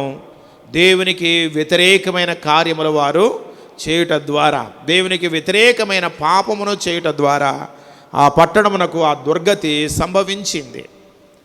ఎంత భయంకరమైన దుర్గతి అంటే దేవుని బిడ్డలారా, మీరు తర్వాత చదువుకోండి, ఇర్మియా గ్రంథం తర్వాత ఉంటుంది విలాప వాక్యాల గ్రంథం అని. అది కూడా ఇర్మియానే వ్రాసారు. ఇర్మియా కాలంలోనే ఈ కార్యం జరిగింది. కాబట్టి ఎంత భయంకరంగా దేవుని యొక్క ఉగ్రత ఆ యెరూషలేము పట్టణం మీదకి దిగి వచ్చిందో, ఎంతగా అది నాశనం చేయబడిందో ఆ విలాప వాక్యాల గ్రంథంలో మనం చదువుతూ ఉంటాము. ఎంత భయంకరమైన దుస్థితి, ఎంత భయంకరమైనటువంటి స్థితిలో అది సమూలంగా నాశనం చేయబడిందో విలాప వాక్యాల గ్రంథంలో మనం చదువుతూ ఉంటాము. దానికి కారణం ఏంటయ్యా అంటే దానిలో నివసించినటువంటి ప్రజలు దేవునికి వ్యతిరేకంగా చేసినటువంటి పాపాన్ని బట్టి దేవుని బిడ్డలారా, దేవుడు కూడా ఒకవేళ మనల్ని రక్షించి ఆయన సన్నిధిలో మనకు రక్షణ, విడుదల, సంతోషమును అనుగ్రహించినప్పుడు, ఆయన సన్నిధిలో ఆయన్ను ఆరాధిస్తూ ఆయనకు మహిమ తెచ్చేవారంగా మనం ఈ లోకంలో బ్రతకకుండా పాపమును గనక మన జీవితంలో అనుమతించిన వారమైన ఎడల దేవుని బిడలారా చూస్తూ దేవుడు ఊరుకోడు. దేవుని యొక్క కోపాగ్ని మన మీదకి తప్పకుండా దిగి వస్తుంది. మనం ఆరాధించే దేవుడు ప్రేమ కలిగిన వాడు మాత్రమే కాదు, ఆయన రోషం కలిగినటువంటి దేవుడుగా ఉన్నాడు. పాపులను ప్రేమిస్తాడు కానీ పాపాన్ని ఎంత మాత్రం కూడా ఆయన ప్రేమించేవాడు కాదు, సహించేవాడు కానే కాదు. దేవుని బిడలారా, దేవదూతలు సహితము పాపము చేసినప్పుడు వారిని కూడా విడిచిపెట్టలేదంట. దేవదూతలను విడిచిపెట్టబోతే నిన్ను వదిలిపెడతాడే ఏంటి? దేవుడు చూసి చూడనట్లుగా ఉంటాడు అనుకుంటున్నావేమో, ఊరుకోడు దేవుడు. దేవదూతలను సహితము ఆయన విడిచిపెట్టాల. నిత్యము ఆయన సన్నిధిలోనే ఉండి ఆయన్ను ఆరాధించేటటువంటి వారు దేవదూతలు అంటే. ఈ లూసిఫర్ అనేవాడు కూడా ఎక్కడి నుంచి వచ్చాడు అంటే, అంతకుముందు వాడు దేవుని సన్నిధిలో ఉండి దేవుని ఆరాధించిన వాడేవాడు, దేవుని గణపరిచిన వాడే, ప్రధాన దూతగా ఉన్నాడు దూతగణముల్లో. కానీ దేవుని బిడ్డలారా, ఎప్పుడైతే వాడిలో దేవుడు అసహించుకునేటటువంటి గర్వం అనే పాపం అతని హృదయంలోనికి వచ్చిందో, దేవుడు ఏం చేశాడో తెలుసా? పాతాళానికి పడద్రోసినట్లుగా దేవుని వాక్యంలో మనం చదువుతూ ఉంటాము. యెషయా గ్రంథం 14వ అధ్యాయంలో 12వ వచనంలో ఉన్న వాక్య భాగాన్ని మనం చదివితే, తేజో నక్షత్రమా వేకువ చుక్క, నీవెట్లు ఆకాశము నుండి పడిపోయావు, జనములను పడగొట్టిన నీవు నేలమట్టు వరకు ఎట్లు నరకబడితివి, నేను ఆకాశమునకు ఎక్కిపోయేదను, దేవుని నక్షత్రములకు పైగా నా సింహాసనమును హెచ్చింతును, ఉత్తర దిక్కునున్న సభాపర్వతం మీద కూర్చుందును, మేఘమండలము మీదకి ఎక్కుదును, మహోన్నతునితో నన్ను నేను సమానముగా చేసుకుందును అని నీవు మనసులో అనుకుంటివి కదా. నీవు పాతాళమునకు నరకములో ఒక మూలకు త్రోయబడితివే. చూసువారు పాతాళమునకు నరకములో ఒక మూలనకు నీవు పడ్డావు. ఏమందుకుందంట ఇది లూసిఫరు? మహోన్నతునితో నన్ను నేను సమానునిగా చేసుకుంటాను అని మనస్సులో అనుకుందట. పులిని చూసి ఏం చేసిందంట? నక్క వాతలు పెట్టుకుందంట. వాతలు పెట్టుకున్నంత మాత్రాన పులే కానీ నక్క పులి కాదు కదా. పులి లక్షణాలు వేరు, నక్క లక్షణాలు వేరు, మనందరికీ తెలిసిందే. కాబట్టి వాతలు పెట్టుకున్నంత మాత్రాన నక్క పులి కాదు కదా. కాబట్టి ఈ అపవాదిగాడు, ఈ లూసిఫర్ గాడు ఏమనుకున్నాడు తెలిసి, నేను కూడా దేవుడు అందరి చేత ఆరాధించబడుతున్నాడు, కొనియాడబడుతూ ఉన్నాడు, అందరూ కూడా దేవదూత గణాలన్నీ కూడా ఆయన్నే కీర్తిస్తూ ఉన్నాయి, గణపరుస్తున్నాయి కదా. కాబట్టి నేను కదా ఈ పనులన్నీ కూడా చక్కబెట్టేది, ఆయన ఊరికిన సింహాసనం మీద కూర్చొని ఉంటాడు, అంతా చూసేది నేనే, పర్యవేక్షించేది అంతా నేనే, ఈ దూతలన్నిటికీ ఆజ్ఞలు జారీ చేసేది నేనే, లోకమంతా సంచారం చేసేది నేనే, ఎక్కడికైనా ఎవరినైనా పంపేది నేనే, అంతా నా చేతుల మీదగానే నడుస్తుంది అన్నట్లుగా వాడు గర్వించినాడట అపవాది. ఏమనుకున్నాడు? నేను కూడా నా సింహాసనాన్ని దేవుని సింహాసనంతో సమానముగా చేసుకుంటాను అని తన మనస్సులో అనుకున్నాడంట. బయట కూడా చెప్పలేదంట. బయటికి చెప్పేది మనుషులకు తెలుస్తుంది, హృదయంలో అనుకునేది ఎవరికి తెలుస్తుంది? దేవునికి తెలుస్తుంది. మనం ఏమనుకుంటామంటే, నేను అనుకునేది ఎవరికి తెలియదుగా అనుకుంటాం. ఎవరికి తెలియకపోయినా ఎవరికి తెలుస్తుంది? దేవునికి తెలుస్తుంది. కాబట్టి నీ హృదయంలో నీకు కలిగినటువంటి ఆలోచన బట్టి దేవుడు నీకు ప్రతిఫలం ఇస్తాడు. అర్థమవుతుందా? నీ హృదయాలోచనలు దేవునికి ఇష్టంగా ఉంటే దేవుడు నిన్ను దీవిస్తాడు, హెచ్చిస్తాడు. నీ హృదయంలో గనక దేవునికి వ్యతిరేకమైన ఆలోచనలు నువ్వు కలిగి ఉన్నట్లయితే దానికి తగినట్లుగానే ఆయన ప్రతిఫలం నీకు ఇస్తాడు. కాబట్టి దేవుని బిడ్డలారా, ఆ యొక్క దానియేలు గ్రంథంలో కూడా మనం చదువుతాం. ఆ బబులోను మహాపట్టణాన్ని కట్టిన తరువాత ఆ రాజుగారు ఏమనుకున్నారంట? నా బలమును బట్టి, నా అధికారమును బట్టి, నాకున్నటువంటి జ్ఞానాన్ని బట్టి ఈ పట్టణమును నేను నిర్మించాను కదా అని అనుకున్నాడట. ఆ బబులోను మహాపట్టణాన్ని గురించి జరిగింది ఏంటో తన మనస్సులోనే అనుకుంటున్నాడంట. ఏమనుకుంటున్నాడు? తన మనస్సులోనే అనుకుంటున్నాడు. మనస్సులోనే, బయటికి ఎవరికి చెప్పట్లా. కానీ ఆ మాట ఎవరికి వినబడిందో తెలుసా? పక్కన ఉన్న మనుషులకు వినపడలేదు, కానీ పరలోకంలో ఉన్న దేవునికి ఆ మాట వినపడింది. దేవుని స్తోత్రం చెప్పండి. హల్లెలూయా. వెంటనే దేవుని దగ్గర నుంచి సమాధానం వచ్చేస్తుంది. అరే బాబు, ఎంత మంచి పట్టణాన్ని నిర్మించావు నువ్వు. ప్రపంచంలోనే అద్భుతాలు, 7 అద్భుతాలు, 7 వండర్స్ అంటారు కదా, చదువుకున్న వాళ్ళకి తెలుస్తుంది.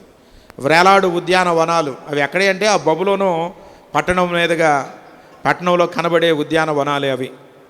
ఇప్పుడు అవి నాశనం అయిపోయాయి, ఇప్పుడు లేవై. దేవుని బిడ్డలారా, అది ఈ రాజు కాలంలో నిర్మించబడినటువంటి ఆ పట్టణం అనుకున్నాడంట. కానీ దేవుడు ఏమన్నాడు తెలుసు? అరే బాబు, నీ రాజ్యం నీ యొద్ద నుండి తొలగిపోతుంది, మనుషులు నిన్ను పిచ్చి కుక్కను తరిమినట్లుగా తరిమేస్తారు. నీవు అడవి జంతువుల మధ్య నీవు నివాసం చేస్తావు, పశువు వలె గడ్డి మేసేది, పశువు వలె నీవు గడ్డి మేస్తావు అని దేవుడు చెప్పాడు. ఆకాశపు మంచునకు నీవు తడుస్తావు, ఎండకు ఎండిపోతావు, నీ యొక్క వెంట్రుకలు కూడా పక్షుల యొక్క ఏకల్లాగా అడసగట్టుకుపోతాయి అన్నాడు. అట్లాగే జరిగింది. దేవుడు చెప్పిన మాట ఏది కూడా నిరర్ధకమో కాదు కదా. సింహాసనం మీద కూర్చున్న రాజుని తరిమేశారంతే ప్రజలు. అరణ్యములోనికి పోయి మరలా బుద్ధి వచ్చేంత వరకు ఆ అరణ్యములోనే అడవి జంతువు వలె ఏం చేశాడంటే గడ్డి మేసినాడని దేవుని వాక్యంలో మనం చదువుతాం. హృదయంలో మన పాపాన్ని తలస్తే ఎంత భయంకరమైనదో తెలుసా అండి. కొంతమంది చేయరు కానీ ఎప్పుడు ఈ తలంపులు మనసులో అనుకుంటూ ఉంటారు. చేసిన దానికంటే కూడా మనసులో అనుకునేది భయంకరమైన పాపం. దేవుని బిడ్డలారా, దేవుడు వెంటనే దానికి ప్రతిఫలం ఇచ్చేస్తాడు అంతే. అడవిలోనికి తరిమేశారు. తన పొలము విస్తారంగా పడిన వాడు కూడా అనుకుంటున్నాడంట ఏమని, నా ప్రాణమా తినుము, త్రాగుము, సుఖించుము, సంతోషించుము, అనేక సంవత్సరాలకు సరిపడినంత పంట నేను పండించి దాచిపెట్టాను కొట్లలో. నీకేమో నువ్వు పంట పండపోయినా పర్వాలా, ఏ పని చేయకపోయినా పర్వాలా, చక్కగా కడుపు నిండా తిని కమ్మగా నిద్రపోరా, విశ్రాంతి తీసుకున్నట్లుగా తనతో తానే చెప్పుకుంటున్నాడంట. వాడే అనుకుంటున్నాడంట, బయట అనట్లా, ప్రక్కన ఉన్న భార్యతో చెప్పట్లా, పిల్లలతో చెప్పట్లా, ఎవరితో చెప్పట్లా, తనలో తానే అనుకుంటున్నాడంట. వెంటనే ఒక స్వరం వినపడుతుంది, ఈ రాత్రే నీ ప్రాణమును అడుగుతున్నారా బాబు, నువ్వు సంపాదించినవి ఎవనవవుతాయి అన్నాడు. అంతే, ఇప్పుడే వెళ్ళిపోతున్నావు నువ్వు, అనేక సంవత్సరాలకు సరిపడిన ధనాన్ని సంపాదించానన్నావుగా, ధాన్యాన్ని పోగు చేసి కొట్టుల్లో దాచిపెట్టానని చెప్తున్నావు కదా, ఈ రాత్రే నీ ప్రాణాన్ని అడుగుతున్నారు, నువ్వు సంపాదించినవన్నీ కూడా ఏమైపోతాయి అన్నాడు. కాబట్టి దేవుని బిడ్డలారా, మనస్సులోనే కదా మనం తలంచేది, మనస్సులోనే కదా అని అనుకునేది అని అనుకుంటున్నారేమో. జాగ్రత్త. మనస్సులో ఎలాంటి దురాలోచన నీకు కలిగినా, దేవుని బిడ్డలారా, మనస్సులో ఎలాంటి దేవునికి వ్యతిరేకమైన దానికి నువ్వు చోటిచ్చినా దేవుని కోపానికి మనం గురవుతామనే దానికి ఉదాహరణగా ఈ విషయాలన్నీ కూడా నేను మీకు జ్ఞాపకం చేస్తూ ఉన్నాను. బబులోను సామ్రాజ్యాన్ని పరిపాలించినటువంటి ఆ చక్రవర్తిని గూర్చి కానివ్వండి, ఆ ధనవంతుడైన వారిని గూర్చి కానివ్వండి, దేవుని సన్నిధానములో దేవుణ్ణి ఆరాధించిన ఆ గొప్ప అనుభవం కలిగినటువంటి ఆ లూసిఫర్ కూడా మనస్సులో అనుకున్నందువలన అది పడద్రోయబడింది అని దేవుని వాక్యంలో వ్రాయబడింది. ప్రభుని ఎరిగిన బిడ్డలమైన మనం, సంఘంలో చేర్చబడిన మనం కూడా, దేవుడు మనం ఆరాధించే దేవుడు పరిశుద్ధుడు. ఆ భక్తిలో బ్రతికే మనం దేవుని బిడ్డలారా, ఆ భక్తిలో మనం విధేయత కలిగి వినయ మనస్కులమై దేవుని చిత్తానుసారంగా మనం ముందుకు నడుచుకుంటూ వెళ్ళాలి. దేవుడు మనల్ని దీవిస్తాడు. ప్రభుని ఎరిగిన బిడ్డలను ఎప్పుడు కూడా ప్రభు తలగానే ఉంచుతాడు కానీ తోకగా ఉంచడం, అది ఎవరైనా కావచ్చుగాక. అయితే దేవుడు మనకిచ్చిన దేనిని బట్టి కూడా మనం గర్వించే వారంగా ఉండకూడదు, గుర్తుపెట్టుకోండి. ఏదైనా దేవుడు మనకిచ్చినప్పుడు దేవుణ్ణి స్తుతించడం, దేవుణ్ణి గణపరచడం, దేవుని సన్నిధిలో దీనులమై వినయ మనస్కులమై మనం బ్రతకడం మనం చేయాల్సిందే. అలా కాకుండా గర్వానికి మనం చోటిచ్చామనుకోండి, భయంకరమైనటువంటి నాశనానికి మనం గురవుతాం. దేవుని వాక్యంలో వ్రాయబడిన మాటే అది. నాశనమునకు ముందు గర్వము నడుచును, పడిపోవుటకు ముందు అహంకారమైన మనస్సు నడుచును. పరిశుద్ధ గ్రంథంలో ఎన్నో దృష్టాంతాలు మనకి బుద్ధి కలగడానికి దేవుడు వ్రాసి పెట్టాడు. దేవుని బిడ్డలారా, ఈ పరిశుద్ధమైన పట్టణం, దేవుడు కోరుకున్న పట్టణం, దేవుడే నిర్మించిన పట్టణం, దేవుడు నివసించే పట్టణం, దేవుని ప్రజలు నివసించే పట్టణం, రక్షణ, విడుదల, విమోచన, సంతోషాన్ని సర్వమానవాళికి కలిగించినటువంటి పట్టణం, సర్వభూమికి సంతోషకరమైన ఈ పట్టణం అంతగా నాశనం చేయబడ్డానికి గల కారణం ఏంటంటే దానిలో జరిగినటువంటి పాపక్రియలే, పాపమే. దేవుని బిడ్డలారా, ఆ దేవుడు చూసి చూడనట్టుగా పోతాడులే, నా జీవితంలో ఉంది, చిన్నదే అనుకుంటున్నాం. చిన్నదే ఏం చేస్తుంది చెప్పండి? గొప్ప నష్టాన్ని జరిగిస్తాం. ఒక అగ్ని కణాన్ని ఒళ్ళో పెట్టుకున్నావు అనుకో, చిన్నదే కనపడలేదా నువ్వు అనుకుంటే అది కనపడకుండా ఉంటుందా? ఏమవుతుంది చెప్పండి? అంతా గాలి చేస్తూ ఉంటుంది లోపలే. ఆత్మీయ జీవితంలో కూడా దేవుని బిడ్డ చిన్న పాపమే కదా, నాలో ఉన్నది చిన్న బలహీనతే. నేనేదో పెద్ద పెద్ద పాపాలు ఏం చేయడంలా, వ్యభిచారం చేయట్లా, దొంగతనాలు చేయట్లా, నరహత్యలు చేయడంలా, ఎవరు నేను మోసం చేయడంలా, ఇంకా నాలో మనుషులలో పేర్కొనబడేటటువంటి పెద్ద పెద్ద పాపాలు ఏవి లేవు అని ఒకవేళ నువ్వు అనుకుంటూ ఏదైనా దేవునికి అసహ్యమైనది, దేవునికి ఆయాసకరమైనది చిన్న పాపాన్ని నీ జీవితంలో నువ్వు అనుమతించిన ఆత్మీయ జీవితంలో మనం పతనమైపోతాం. ఆ యెరూషలేమునకు కలిగినటువంటి దుర్గతి దుస్థితి మనకి జరుగుతూ ఉంటుంది. ఎంత భయంకరంగా అంటే కొన్నిసార్లు విశ్వాసులు పిశాసుల కంటే ఘోరంగా ప్రవర్తిస్తూ ఉంటారు. విశ్వాసులు ఎట్లా ప్రవర్తిస్తారు చెప్పండి? పిశాసుల కంటే ఘోరంగా ప్రవర్తిస్తారు. కారణం ఏంటో తెలుసా? వారు పాపానికి తమను తాము అప్పగించుకున్నప్పుడు దేవుని బిడ్డ సాతాను యొక్క స్వాధీనంలోనికి వెళ్ళిపోతారు. సాతాను ఏం చేస్తుందో తెలుసా అండి? మొదటి స్థితి కంటే మరి భయంకరమైన స్థితిలోనికి వారిని తీసుకొని వెళ్ళిపోతుంది. దేవుణ్ణి ఎరక్క ముందు ఒక రకమైన అతి మంచి మర్యాద అనేది ఉండేది. దేవుణ్ణి ఎరిగిన తర్వాత మళ్ళీ పాపంలో పడిపోయారు అనుకోండి, మరలా సాతాను చేతికి కనుక దొరికితే వాడేం చేస్తాడో తెలుసా అండి? ఇంతకు ముందున్నటువంటి భయంకరమైన స్థితి కంటే మరి ఘోరమైన స్థితికి వారిని అప్పగిస్తాడు. వాత వేయబడిన మనస్సాక్షి కలిగి నేను చేసేది పాపము అనేటటువంటి విషయంలో మరలా పశ్చాత్తాపడి ప్రభు దగ్గరకు వచ్చే అట్లా మనసు అనుభవమే వారిలో ఉండదు. ఎప్పటికప్పుడు వారిని వారు సమర్థించుకోవడం, దేవుని బిడ్డల ఇంకా ఇంకా పాపపు ఊబిలో దిగజారిపోతారు. అందును బట్టి దేవుని బిడ్డలారా, ప్రభుని ఎరిగిన బిడ్డలమైన మనం దేవుని వాక్యం భయముతో మీ రక్షణను కొనసాగించుడి అన్నాడు. దేవుని స్తోత్రం చెప్పండి. రక్షించబడ్డాం మనం ప్రభు రక్తంలో కడగబడి బాప్తిస్మం పొంది. అయితే ఎట్లా కొనసాగించుకోవాలంటే ఆ రక్షణను మనం భయంతో కొనసాగించుకోవాలి. భయం లేకుండా భక్తి చేసామనుకోండి, అయిపోయినట్టే మన చరిత్ర క్లోజ్ అయిపోతుంది. జాగ్రత్త, నాశనానికి గురవుతాం. అందుకనే దేవుని బిడ్డలు నేను మారు మనసు పొందాను, బాప్తిస్మం తీసుకున్నారు, రక్షించబడ్డాను, ఇక ప్రభు ఇక పర్వాలేదులే, ఎటు తిరిగినా ఏం చేసినా ఎక్కడికి వెళ్ళినా పర్వాలేదులే అనుకొని మనం కనుక ఉన్నామంటే ఆ యెరూషలేమునకు పట్టిన దుర్గతి మనకి కలుగుతుంది. గుర్తుపెట్టుకోండి. దేవుడు నిర్మించిన పట్టణం అది, దేవుడు ఉండే పట్టణం అది, దేవుడు కోరుకున్న పట్టణం అది. కానీ అక్కడ పాపము జరిగినప్పుడు దేవుని బిడ్డలారా, దేవుడు ఆ పట్టణాన్ని పునాదులతో సహా పెకిలించి వేశాడు. మన జీవితాల్లో కూడా దేవుని బిడ్డలు అటువంటి దుర్గతి రాకముందే దేవుని సన్నిధిలో మనల్ని మనం ప్రభువుకి సమర్పించుకోవడం అనేది ఎంతో మంచిది. అందుకనే భక్తి జీవితం అనేది, విశ్వాసం అనేది ఎప్పటికప్పుడే పరీక్ష చేసుకునేది, పరిశీలించుకునేది. ఇప్పుడు ఇంటర్మీడియట్లో పరీక్షలు రాస్తున్నారు కదా, వాళ్ళకి సంవత్సరానికి ఒకసారి పరీక్షలు, సంవత్సరం అంతా చదివితే ఒకసారి పరీక్షలు రాస్తారు. కానీ విశ్వాస జీవితంలో ప్రతిరోజు పరీక్షే మనకి. అర్థమవుతుందా? ఆదివారం గుళ్ళోకి వచ్చినప్పుడే పరీక్ష చేసుకోవడం కాదు, మనం మోకరించి ప్రార్థన చేసుకుంటూ నిద్రకు వెళ్ళక మునిపే ఏం చేయాలి తెలుసా అండి? ఏం చేయాలి? దేవునికి వ్యతిరేకమైన మాటలు మనం ఎక్కడైనా మాట్లాడామా? చేయకూడని పనులు ఏమైనా చేశామా? దేవునికి ఆయాసాన్ని మనం కలిగించామేమో అని మనల్ని మనం పరీక్ష చేసుకొని పశ్చాత్తాపపడి దేవుని బిడ్డలారా మనం పడకల మీదకి వెళ్ళాలి. గుర్తుపెట్టుకోండి. టీవీలు చూస్తా నిద్రపోతారు. అట్ట చూత పడుకున్నట్టే పైకి వెళ్ళిపోయాం. మనకి ఎక్కడ పోతాం? నరకానికి పోతాం. ఆ రోజు పొద్దున్నే అత్తతోనూ కోడలతోనూ పోట్లాడిన దాన్ని అత్తతో పోట్లాడావు, లేదా కోడలతో పోట్లాడావు, పక్కమ్మటోళ్ళతో పోట్లాడావు, సమాధాన పడలా. అర్థమవుతుందా? ఆ సందర్భంలో నోటుకొచ్చినట్లుగా మోగావు, మాట్లాడావు, ఎక్కడికి వెళ్ళిపోతాం నరకానికి పోతాం. కనుక దేవుని బిడ్డలారా, ఎప్పటికప్పుడే మనం ఏం చేయాలంట? దేవుని సన్నిధిలో పరీక్ష చేసి ప్రతిరోజు పరీక్ష రాసుకోవాల్సిందే. మనం ప్రతిరోజు పరీక్షించుకోవాల్సింది.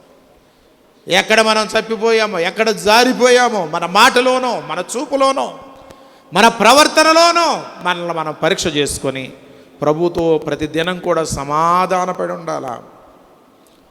ఆ ధనవంతుడిని అడిగాడుగా, ఈ రాత్రే నీ ప్రాణం అడుగుతున్నారు అని. ఒకవేళ మనం కూడా అడిగితే, ఒకవేళ కడుపు నిండా నిద్రపోతాం, మెలకుగా ఉంటే బాగానే ఉంటారు. కొంతమంది నిద్రలో ఉన్నవాళ్ళు నిద్రలోనే చచ్చిపోతూ ఉంటారు. విన్నారా లేదా అట్లాంటి వాళ్ళ గురించి? నేను చాలాసార్లు విన్నాను. పడుకున్నాడయ్యా, పడుకున్నట్టే చచ్చిపోయాడు, లేపుతుంటే లేగట్లేదు అంటారు. ఒకవేళ అలాంటి పరిస్థితి మనకు వస్తే ఎక్కడికి వెళ్ళిపోతాం మనం? అందుకనే దేవుని బిడ్డలారా, ప్రతి దినం కూడా విశ్వాసికి ప్రతిరోజు ఒక పరీక్ష. ఎప్పటికప్పుడు మనల్ని మనం పరీక్ష చేసుకుంటాం. దేవుని సన్నిధిలో మనం జీవిస్తే దేవుడు మనల్ని దీవిస్తాడు, మనల్ని ఆశీర్వదిస్తాడు. దేవునికి వ్యతిరేకమైన కార్యాలు చేశామంటే ఉన్నదంతా పోగొట్టుకోవాల్సి ఉంటుంది. యెరూషలేమును ఎంతో వైభవంగా దేవుడు ఆశీర్వదించాడు. సర్వభూమికి సంతోషకరమైన పట్టణంగా దాన్ని చేశాడు. కానీ దానిలో ఉన్న ప్రజలు దేవునికి వ్యతిరేకమైన కార్యాలు చేసినప్పుడు చెల్లాచెదురైపోయింది, శిథిలమైపోయింది, బూడిద కుప్పగా మిగిలిపోయింది.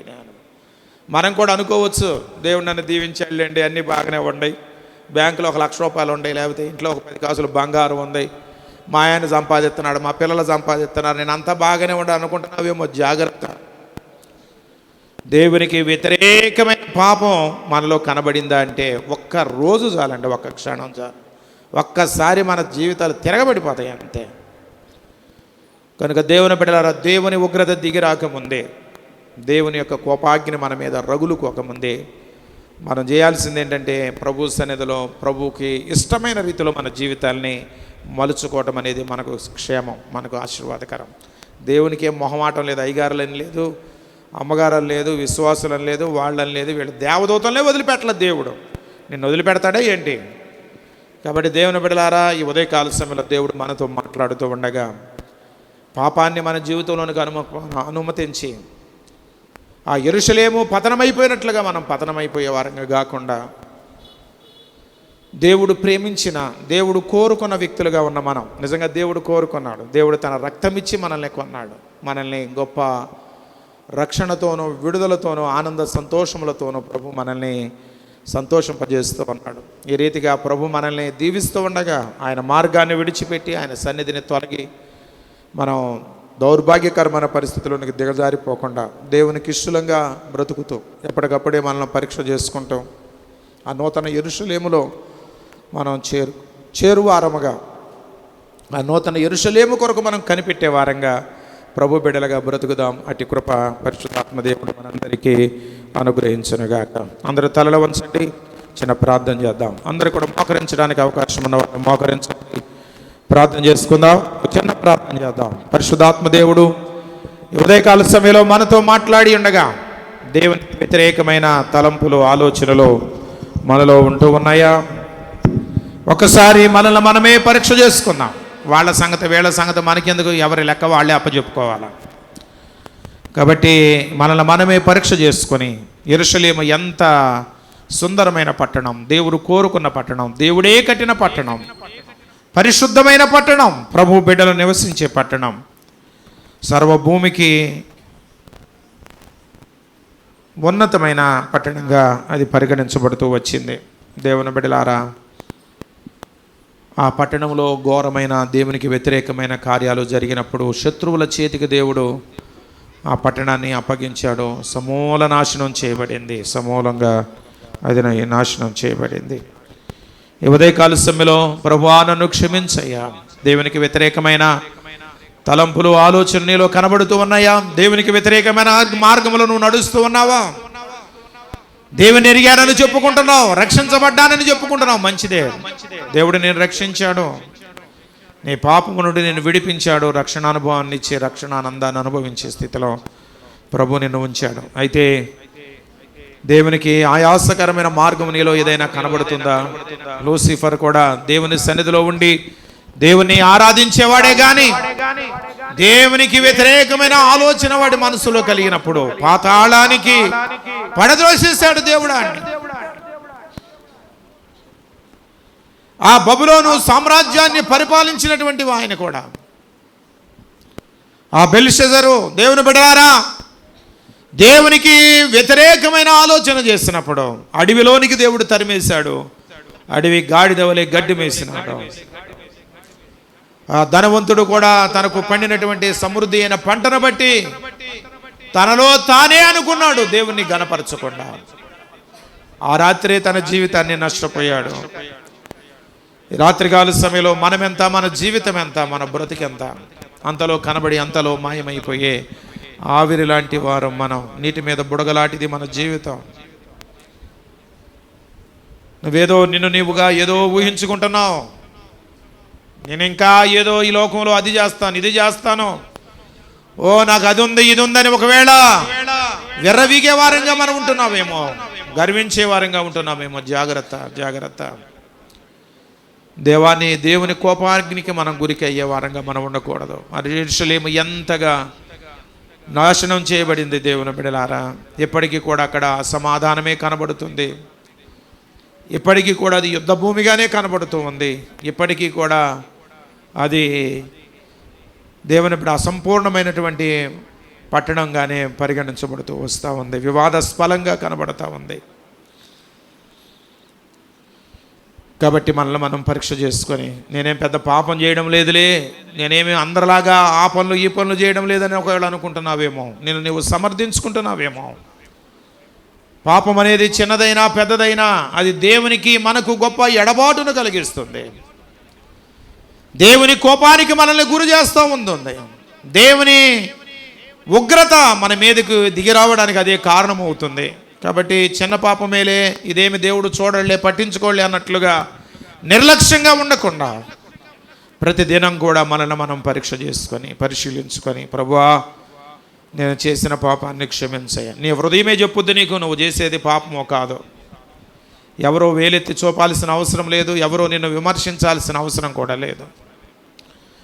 నువ్వు మాట్లాడిన మాటల్లో దోషం ఉంటే, నువ్వు చూసే చూపుల్లో దోషం ఉంటే, నువ్వు చేసే పనుల్లో దోషం ఉంటే నీ హృదయమే కదా నీ మీద దోషారోపణ చేస్తా ఉంది.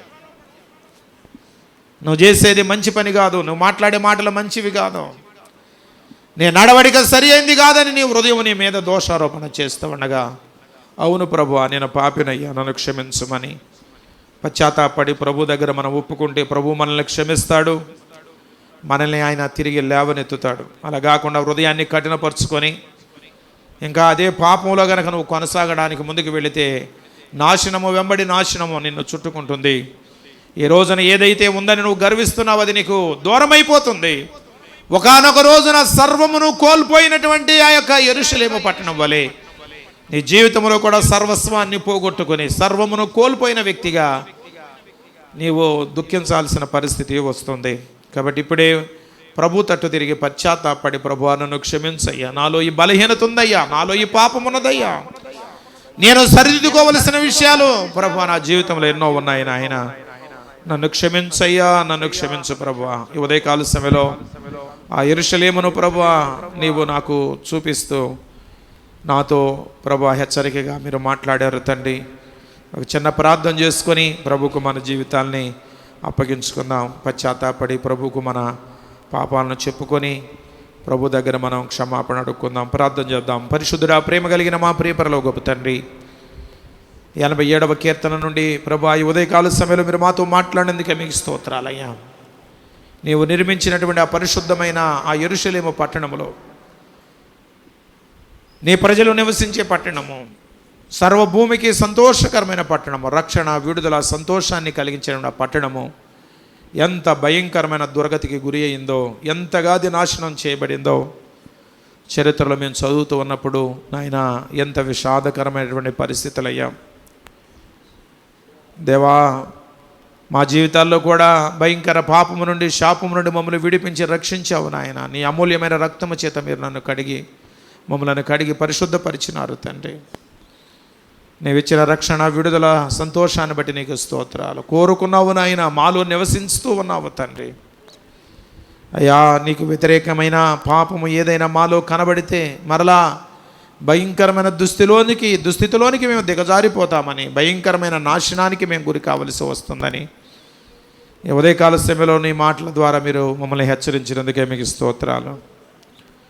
కాబట్టి నాయన నిన్నెరిగిన బిడ్డలమైన మేము ఎప్పటికప్పుడే ప్రతిదినము కూడా మమ్మల్ని మేము పరీక్ష చేసుకుంటూ పరిశీలించుకుంటూ నీకు ఆయాసకరమైన మార్గము ఏది కూడా మాలో లేకుండా, నీవు అసహించుకునే పాపము ఏది కూడా మాలో కనబడకుండా ప్రతిదినము నాయన పరీక్ష చేసుకుంటూ నీ సన్నిధిలో పరిశుద్ధులుగా నికిష్టులుగా జీవించడం ద్వారా నీ విలోకంలో మాకు ఇచ్చినటువంటి ఆశీర్వాదాలను మేము అనుభవించుటకును, అనేకులకు ఆశీర్వాదకరమైన వ్యక్తులుగా మేము బ్రతుకుటకును నీ కృపను అనుగ్రహించండి. విన్న వాక్యాన్ని దృష్టిలో ఎత్తుకొని పోకుండా మందరి హృదయాల్లో మీరు ఫలింపచేయండి. ఇక్కడ చేరి నీ మాటలు విన్న బిడ్డలు కానీ, ఆన్లైన్లో నీ మాటలు విన్న బిడ్డలు కానీ ఎవ్వరు కూడా ప్రభువా ఆ యెరూషలేములో ఉన్నటువంటి ఆ దుస్థితిని ప్రభు ఎవ్వరు కూడా పొందుకోకుండా ప్రతి ఒక్కరు కూడా క్షేమకరమైనటువంటి ఆ పరశుమ యెరూషలేము కొరకు నాయన సిద్ధపడిన వారుగా నీ సన్నిధిలో బ్రతుకున్నట్లుగా నీ కృపా సహాయమును అనుగ్రహించమని పరిశుద్ధాత్మదేవ ఇప్పటి వరకు నీ ఆత్మ ద్వారా మీరు మమ్మల్ని దర్శించి మాతో మీరు మాట్లాడినందుకే నీకు వందనాలు చెల్లిస్తూ యేసు పరిశుద్ధ నామమున ప్రార్థిస్తున్నాము తండ్రి, ఆమేన్. అందరూ కూడా లేచి నిలబడదాం. పాటలు పాడుతూ ఉండగా కానుకలు స్వీకరించబడి